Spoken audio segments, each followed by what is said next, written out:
of our goals with Assassin's Creed 3 was to sort of rebuild the franchise from its core. Even though Assassin's Creed is published every year, it's not developed year by year. Assassin's Creed 3 started in January 2010, where basically a bunch of people coming out of AC2, like AC2 just shipped in November, so they decided to try to explore different ideas, different period as well. Right when we started, we knew this game had to be a fresh new entry in the franchise and be ambitious and kind of reinvent everything. We knew this had to be the same kind of jump from AC1 to AC2.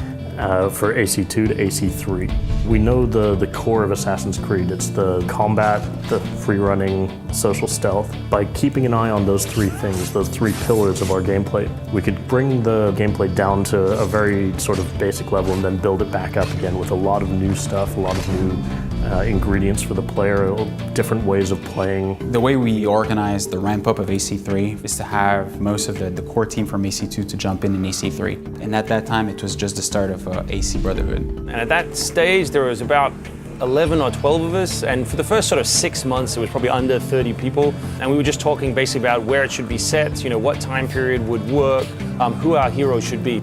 The first two things we decided that we thought would work, one was the idea of the American Revolution, and the second was the idea of a Native American hero. So what we tried to do is build it almost like a pyramid, an inverse pyramid, where you start with these big core decisions, and really you have to stick with them and then work it out from there. The American Revolution, a lot of the ideas and themes behind it dovetail really nicely with the themes behind the Templar-Assassin conflict. We've had this, millennia-old struggle of free will, versus oppression. The idea that the Templars want to impose their version of the world upon people and sort of control them in that manner. And I think you can draw a parallel in that a lot of patriots may have felt that this is what the Loyalists were trying to do, that they wanted to take the British system and impose it upon these colonies in the Americas. And a lot of people started to resist that idea, this idea of like people that are far away who think they know better are trying to tell me what to do and how to live my life. I like the fact that when we announced the setting that it was going to be the American Revolution, that people were surprised and were asking how could this work, how would it function, because that meant we had somewhere fresh. And that was really our first goal, was to make sure that it was an unexpected place to set a game, that it was somewhere a game hadn't been set before, and somewhere where we could hopefully do some new stuff.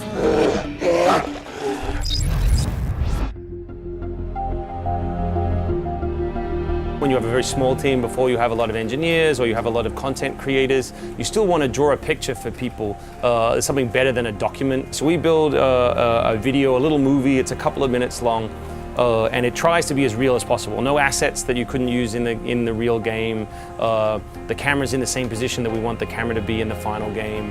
Any weapons you use are ideas we have for gameplay, as systemic and believable as possible. The target gameplay footage is really critical for just setting, this is what we're aiming for. It gives us basically a living, visible prototype. These are the people I'm going to see, the kinds of enemies I'll meet, the experience that I want to have for the player. We take that video and we can basically just break that down into a series of different features, right? The things that I'm going to need to be able to give to the coders and the animators and the world team, the sound guys, and say, okay, to execute this, here's the list of things, the features that I need to be able to create this game. Like any project, we start with ideas, and then the first thing we want to do is prototype key ideas or the most risky ideas. We need to have risk to be lowered right from the start. Like the tree navigation, we need to know early on that it works. The naval battle, we need to know early on that it works. On the engine side and on the gameplay side, we have very little at this point. We'll have essentially these test environments where you have, for us it's just like an orange ground texture that has a black grid on it that tells you how far apart things are. And then inside of that, we'll test absolutely everything and do quick prototypes to try out some ideas, see what works, see what doesn't work, decide whether a feature is good enough to use and good enough to build and is going to be fun before we commit to the full-on development of it.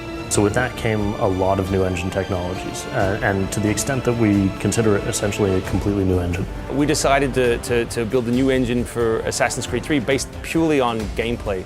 So obviously the hardware hasn't changed. We didn't suddenly find 80 mega RAM that was hidden away in the 360 or the PS3, but we're able to say, If we were going to build an engine that enabled us to create new content, what would happen? So Anvil Next is the next major iteration of the Assassin's Creed engine. The Frontier is the #1 motivation to do Anvil Next in the beginning. So the first thing we tried was, can we make a forest that looks good but still works with a decent frame rate and is still readable from a gameplay point of view. We also prototype stuff like the Deep Snow came with deformable tracks. In previous games we had water, but it was always like a straight delimitation between water and ground. Now it's progressive beaches, so what do we do with fighting in that thing with knee-deep snow, knee-deep water, animals mixed with that. So it all came from the first prototypes. So another big challenge that came pretty quickly was the number of NPCs on screen, both for battlefields and from cities like New York. We thought we can cheat and block people's line of sight so they don't see as far. But in the end, because of the battlefields, we also had another reason to develop a new tech that now enables us to render over 2,000 NPCs at once. And we use the same tech to solve both problems. We didn't find all the answers back then, but we found a lot of questions that we had to answer. It took maybe a year and a half to finally say, yeah, I think we have a recipe, we have a good idea, we think we're gonna make it.